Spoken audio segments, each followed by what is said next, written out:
all the actinides except thorium and uranium are unstable and they have a very short half-life. They decay very rapidly into other elements.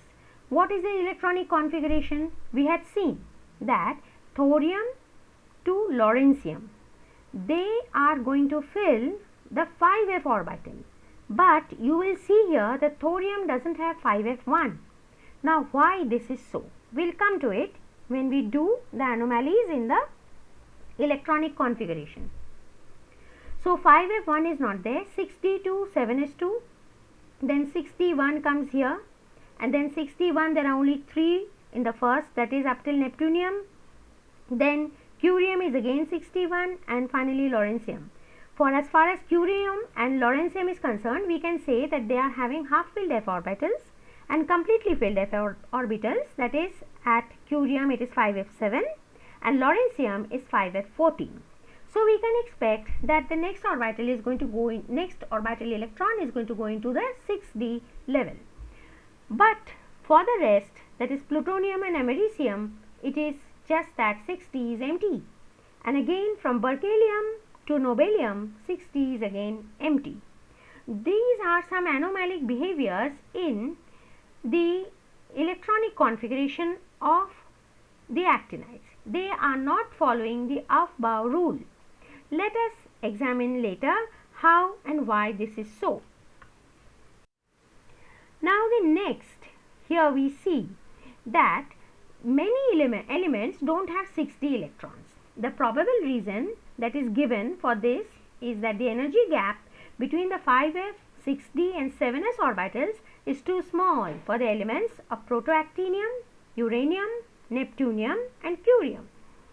They are having, curium is having half filled orbital, but these were the 3 which showed 6d1. And why is it so? Because there is really no very accurate reason for this, but it is said the larger gap between 6d and 5f orbitals in case of actinium and thorium do not permit the electrons to go into 6d level, and so there is no electron over there in the f orbital of the 5th orbit. Besides the energy gap, any other reason? Yes, the f and the d sublevel, it is also believed that the f orbitals are radially more compact than the d, and so the electrons preferentially enter the f subshell of the n-2 level than the d subshell. So what have we learned here? We learned that really speaking, there is no concrete reason to explain the anomaly behavior or anomaly in the behavior of the filling up of the electrons in the case of actinides. Actinium and thorium, though they are considered to be the actinides, they do not show any electron in the 5f level. Then they again show electrons in the 6d level, but after that again the 6d level is remaining empty after curium. So there are many anomalous behaviors, and how it can be explained is still to be under consideration, or it is still under study, because these elements are having very short half-life, so you can't really explain or study them in full details, their reactions, their behavior, and thus explain their electronic configuration. Now thorium with atomic number 90 seems to have no electron in 5f, yet it is considered as an actinide. The reason we said that the 5f and the 6d are very close in their energy level, and so there is almost overlapping of these orbitals. These are all predictions. We really do not know much about them, why they show such anomalous behavior. The accepted electronic configuration then of thorium is inner core electron of radon 6d2 7s2.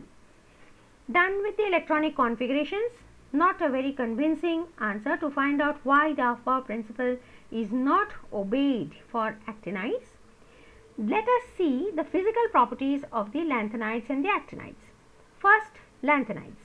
Most of the elements are soft, silvery white metals with luster.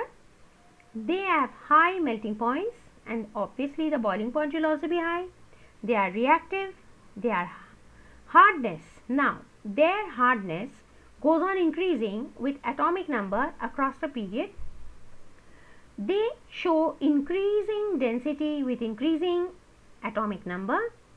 They have a high electrical resistivity, so they are not good conductors of electricity. The lanthanides are very highly paramagnetic.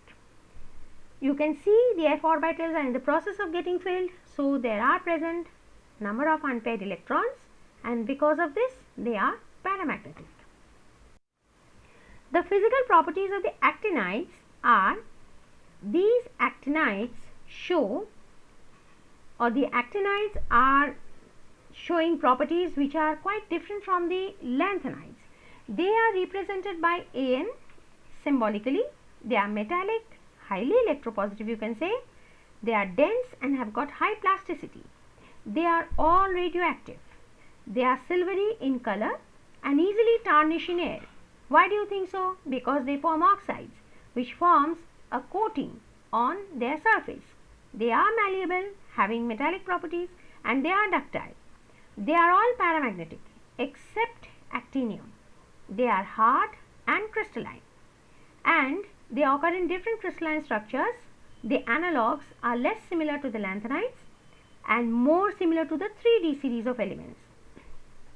The actinides are pyrophoric. They burn spontaneously in air below 55 degrees Celsius, and the resistivity of the actinides is lower than the lanthanides, means they will conduct electricity more than the lanthanides. The lanthanides are having a very high resistivity, but compared to that, the actinides have lesser resistivity to the extent of some 15 to 150 micro ohm centimeter. Now, the general electronic configuration of the lanthanides we said is 4f 2 to 14, 5t 0 to 1, 6s2. What about the valency of the lanthanides? The most common valency of these elements is 3. The elements that show valency 2 are neodymium, promethium, samarium, europium, dysprosium, which never occurs as a free element, and thulium and ytterbium. The minerals of these lanthanides are quite a lot, and you can see here I have shown one mineral, xenotime, which is yttrium phosphate. Next we see the oxidation states. The oxidation states of the lanthanide series from cerium to lutetium is +3, general oxidation state, but +2 is also shown by samarium, europium, then thulium and ytterbium. The maximum oxidation state of +4 is shown by cerium, praseodymium, neodymium, then terbium and dysprosium. The highest oxidation state of praseodymium is +5, and that has been reported in CsPrF6. So this is a compound of cesium.